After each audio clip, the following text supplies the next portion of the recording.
करना है। उसने क्या किया, हमारा बिजली और पानी कटवाने का धमकी दिया और बिजली तो कटवा ही दिया। बिजली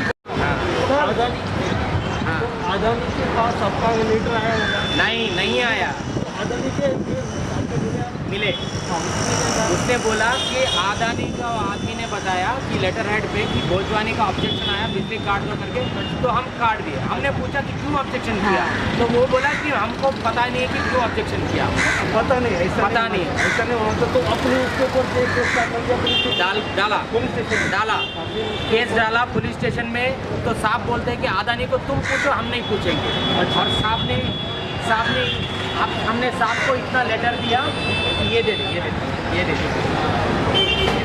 देखो पुलिस स्टेशन को हमने लेटर दिया कि साहब हम लोग अंधेरे में रह रहे हैं, बिजली में अंधेरे में रह रहे करके।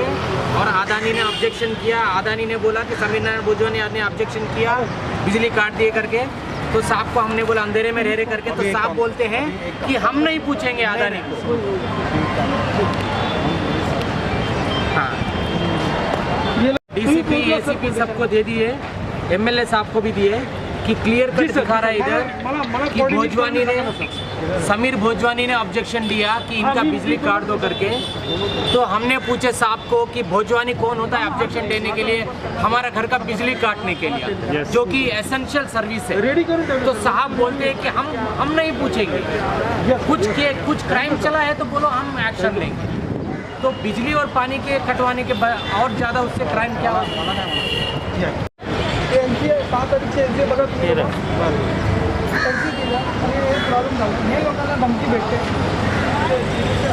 तो क्या कुछ मामला है उसके बारे में बताइए। सर, सब पहली बात मैं आप सब लोगों को नमस्कार बोलना चाहता हूँ। सर, ये मेरी नानी है, 65 साल की औरत है जिसको हाई ब्लड प्रेशर है। नानी मेरे को बराबर बोल जाता है। हाँ, हाई ब्लड प्रेशर है।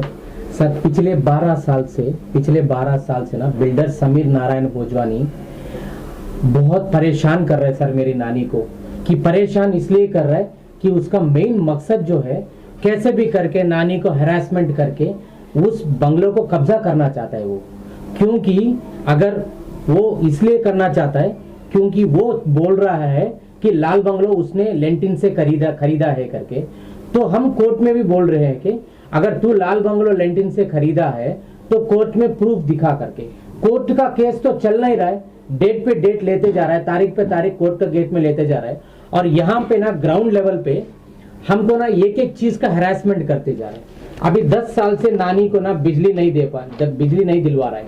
और जब भी हम लोग ये देखो, जब भी हम लोग अदानी को रिक्वेस्ट देते ना नया कनेक्शन के लिए, तो अदानी बोलता है कि ये देखो समीर नारायण भोजवानी ने कि ऑब्जेक्शन करके रखा है कि 65 साल की औरत को बिजली ना देने के लिए, कि 10 साल से अंधेरे में रखा है। और बिल्डर को क्या प्रॉब्लम है कि नानी के बिजली से ये देखो ऑब्जेक्शन करके रखा है, जो कि एसेंशियल सर्विस है, वो बिजली का ऑब्जेक्शन करके रखा है। और उसके गुंडे लोग आके बोलते हैं कि तुमको पानी भी कटवा देंगे। हालांकि आप ये देखो कि नानी वहां 50 साल से ऊपर रहती है। जिस औरत 50 साल से ऊपर रहती है उसको बिजली दिलवाने के लिए ऑब्जेक्शन करना क्राइम है कि नहीं है, आप बताओ। और हम लोग कितने सारे लेटर दिए पुलिस स्टेशन में, ये देखो अदानी को भी लेटर दिए, ये अदानी का लेटर है। और पुलिस चौकी को भी लेटर दिए, सीनियर साहब से मिले और एसीपी साहब से मिले, डीसीपी साहब से मिले और बोले कि नो इलेक्ट्रिसिटी करके। तो पुलिस वालों ने क्या किया, उनके ऊपर केस ना लेते हुए एक एनसी लिखवाई, सिर्फ एक एनसी लिखवाया उसमें समीर नारायण भोजवानी के ऊपर कि इलेक्ट्रिसिटी काट दिया करके। तो इसका क्या मतलब है कि भोजवानी को इतना बैकिंग क्यों मिल रहा है। और जो 65 साल उम्र वाली औरत के ऊपर ऑलरेडी पहले एक बार हमला हो चुका था, जो घासलेट डाल के नानी को जलाने की कोशिश की गई थी हमारे पूरे घर को। और उसका ये देखो एफआईआर कॉपी भी लिखवा दिए थे 2009 में ऑलरेडी एक बार एफआईआर कॉपी लिखवाए थे कि वही भोजवानी ने हम पे हमला किया था करके। तो तब 2009 से लेके अभी तक नानी को कंप्लीटली हैरेसमेंट करते ही जा रहा है। अभी मेरे को किसी ने बताया कि ह्यूमन राइट्स के पास जाओ करके, तो मैं देखा ह्यूमन राइट्स वालों के लिए पूछा, तो मेरे को बांद्रा में बताया कि समीर भाई है उनके पास जाओ करके। तो नानी समीर भाई को लेटर भी दी कि समीर भाई हमको भोजवानी के हरासमेंट से बचाओ, उसका वो हमको जान से मार देना ही चाहता है। अच्छा, वो बंगला किसके नाम से है? वो बंगला जो है वो लेंटिन के नाम से, एक पारसी है, जहांगीर लेंटिन, एक पारसी है, और वो पारसी से मेरे नाना ने ना लीगल टेनेंटशिप लिया है। तो वो कह रहा है कि वो लेंटिन के तीसरी बीवी से खरीदा है। अगर वो खरीदा भी हो, ठीक है, उसको सिविल मैटर में जाना चाहिए ना। वो क्राइम क्यों कर रहा है? नानी को क्यों हटाना चाह रहा है जगह पे? और वो भी हटाना चाह रहा है तो बिजली कटवा के। ये आज के डेट में आदमी एक दिन बिना बगैर बिजली का रहता है, तो नानी 10 साल से बिना बिजली के रह रही है। और मेरे छोटे छोटे बच्चे हैं, मासूम बच्चे हैं, और मैं अदानी में रिक्वेस्ट करता हूं कि मेरे को बिजली दे दो करके। ये देखो, अदानी ने खुल्लम खुल्ला लेटर दिया है कि बिजली ना देने के लिए भोजवानी ने ऑब्जेक्शन करके रखा है करके। तो ये तो खुल्लम खुल्ला साबित हो रहा है ना कि बिजली नहीं दे रहा है, और जो बिजली था वो भी कटवा दिया, और नया कनेक्शन के लिए भी ऑब्जेक्शन डाल दिया। तो ये तो खुल्लम खुल्ला दिख रहा है कि हरासमेंट चल रहा है नानी के ऊपर। देखिए, अभी समीर रायचूकर जी इसमें अपील कर रहे हैं, किस तरह की कर रहे हैं और क्या कुछ कहना चाहेंगे? नमस्ते दोस्तों, जय हिंद, जय महाराष्ट्र। मैं समीर रायचूकर। हमारे पास ये सीनियर सिटीजन माजी आए थे बताने के लिए कि भाई हमको ये तकलीफ है इस चीज़ में, और काफ़ी हमारी कोई सुनवाई नहीं हो रही किधर से। तो मैंने इनसे एक लेटर लिख के लिया हूँ, और जब 8 तारीख के दिन जब ये लोग चौकी में गए थे, इनको धमकी आई थी। इनके एरिया में, इनके जो घर मोहल्ला है वहाँ पे आके कंपाउंड में कुछ लोग ने धमकी देते, अध्यक्ष लोगों ने आके कि आपका भी मीटर नहीं लगने दे रहे हम लोग, आपका पानी का बिल भी काट देंगे, पानी का नल भी आपका काट देंगे, और इसके बाद आप लोगों को घर से निकाल के फेंकेंगे, जैसा लास्ट टाइम किए थे उसी तरह हम लोग आपसे करेंगे। तो ये लोग डर के हमारे पास आए, और हम लोग अभी आपके माध्यम से हमारे माननीय सीएम साहब जो है, हम उनसे रिक्वेस्ट करना चाहेंगे कि सीनियर सिटीजन की आप गुहार सुनिए, और जितना हो सके उतना मदद के लिए आगे आइए sir. I request you, because कैसा है, पुलिस प्रशासन काम कर रही हो, अपनी जरिए से काम करिए, पर कहीं ना कहीं कुछ मिसगाइड हो रहा है। आज 10 साल से ये सीनियर सिटीजन को लाइट नहीं है। इसका रीज़न ये है कि अगर फैमिली मैटर है, जो भी है, डिस्प्यूट है कोर्ट में, पर एसेंशियल सर्विस में आता है ना लाइट, तो लाइट और पानी तो एसेंशियल सर्विस में आता है, उसके बावजूद भी क्यों नहीं दिया जा रहा है? और वो भी एसेंशियल सर्विस का ऑब्जेक्शन समीर भोजवानी ने दिया करके इतने साल से हमको नहीं पता था। और जब भी हम लोग एप्लीकेशन डालते थे, 3-4 एप्लीकेशन डालते थे, तो रिजेक्ट हो जाता था। अभी समीर भाई ने अदानी के ऑफिस चल के है, और समीर भाई ने अदानी ऑफिस से पूछा कि भाई इनका एप्लीकेशन क्यों रिजेक्ट हो रहा है करके, तब जाके अदानी वाले ने लेटर दिया कि समीर भोजवानी ने ऑब्जेक्शन किया करके।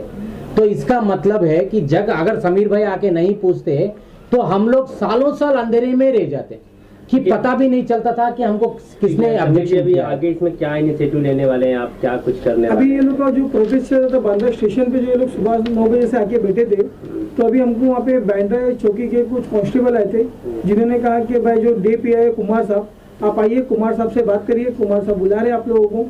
तो अभी आप लोग के माध्यम से हम कहना चाहेंगे कि जो भी है, इसको मुहिम को आगे बढ़ाइए, इस मुहिम को मदद करिए इन लोगों की, क्योंकि ये लोग पढ़े लिखे एजुकेटेड लोग हैं, टैक्स पेड लोग हैं।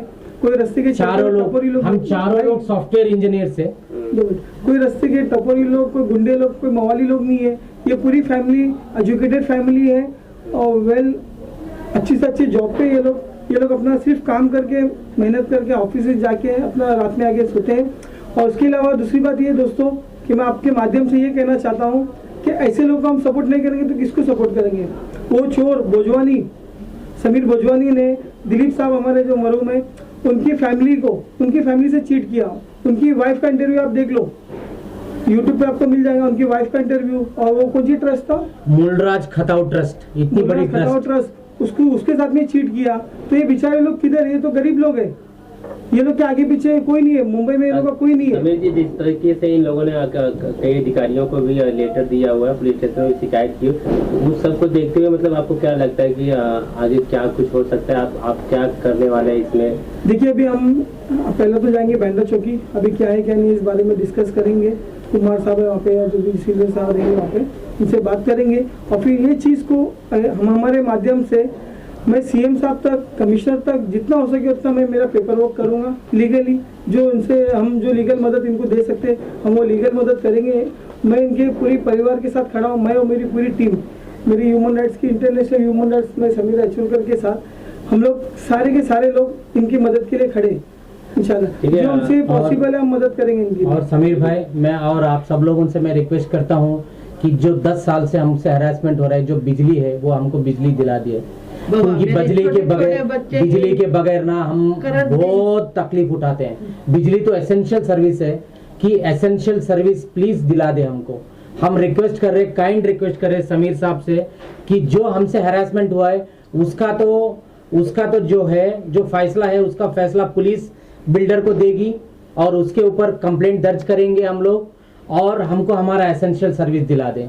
यही 2 चीजें मैं समीर साहब से पूछना चाहता हूँ कि प्लीज उसको हमारा जो है कंप्लेंट सुनवाई की जाए उसके खिलाफ, कि 10 साल से उसने क्यों बिजली ऑब्जेक्शन करके रखा गया, कि और उसको क्या अधिकार बनता है, कि उसका क्या अधिकार बनता है कि जो बिजली एसेंशियल सर्विस को ऑब्जेक्ट करता है, इसके ऊपर हम कंप्लेंट लॉन्च करना चाहते हैं। और दूसरी बात, जो हमारा एसेंशियल सर्विस है वो जितना जल्दी हो सके उतना जल्दी एसेंशियल सर्विस दिलवा दे, क्योंकि मैं ये कहना चाहता हूँ दिल से कि हम लोग 1 घंटा अगर करंट बिजली नहीं रहता है तो लोग कितने तलमला जाते हैं। नानी और हम लोग 10 साल से रह रहे हैं, तो प्लीज जितना जल्दी हो सके उतना जल्दी हमारा एसेंशियल सर्विस हमको दिला दिया जाए। ठीक है, ओके। समीर जी, और क्या कुछ कहना चाहेंगे इस मामले में? अगर मैं आप सारे चैनलों के माध्यम से ये कहना चाहता हूँ कि ऐसे बहुत से दुखियारी लोग हैं मुंबई में हमारे, जो बिल्डरों का शिकार हो चुके हैं, तो इन बिल्डरों के खिलाफ कोई ना कोई लीगल एक्शन होना चाहिए। जो बड़े बड़े क्राइम करके, बड़े बड़े स्कैम करके जो खुलेआम घूमते हैं और वो लोग अपने गुंडे लोगों को भेजते हैं। अभी कल रात में भी हमको इनका फोन आया था कि भाई हमारे मैदान में कुछ अज्ञात लोग घूम रहे हैं बिल्कुल धारीली चीज लेके, तो हमने इनको बोला ठीक है, अगर कुछ प्रॉब्लम होता तो आप हमको फोन करिए। बिल्कुल, तो और वो बात मैंने पुलिस स्टेशन को लिख के भी दिया है कि बहुत सारे लोग घूम रहे करके, तो भी पुलिस कुछ एक्शन नहीं लेती। तो मैंने रात को समीर भाई को बताया भी था वो बात। ठीक है, थैंक यू। जय हिंद, जय महाराष्ट्र दोस्तों। कि बहुत हरासमेंट कर रहा है बिल्डर बहुत हरासमेंट कर रहे हैं, बहुत परेशान कर रहे हैं। और हमको हमारे बच्चों का ऑनलाइन क्लास के लिए ना ऑनलाइन क्लास के लिए चार्जिंग जाके दुकानों पे रख के आना पड़ता है हम लोगों को, कि पूछो बच्चे झूठ नहीं बोलते हैं कि तेरा ऑनलाइन क्लास का चार्जिंग किधर से होता है, दुकानों से होता है। कि ऐसी हालत है हमारी कि बिल्डरों की वजह से जूझ हमारा रहे हैं। बहुत बुरी हालत है बाबा, हमको बहुत साथ बुरी दो। हालत है, हमारी मदद करो, हमारी मदद करो। हमको लाइट दिलवाओ। हमारी मदद आप टेंशन मत लो समीर भाई प्लीज, इंशाल्लाह मेरे भाई, आपको अल्लाह ने ये ऐसे पद पे रखा कि जो इंसान को मदद करने के लिए आपको अल्लाह ने ऐसे पद पे रखा कि हमारा प्लीज बेस्ट से बेस्ट आपकी मदद करेंगे। मैं और मेरी पूरी टीम घर में आपके साथ करंट है। ना है बाबा, नहीं मेरे घर में बिजली है ही नहीं। मेरे बच्चे ऑनलाइन में पढ़ रहे, वो भी दुकानों पे जाके फोन दुकान में जाके चार्जिंग रख के पढ़ रहे, बैटरी कैसी रख के नौबत आ गई। बहुत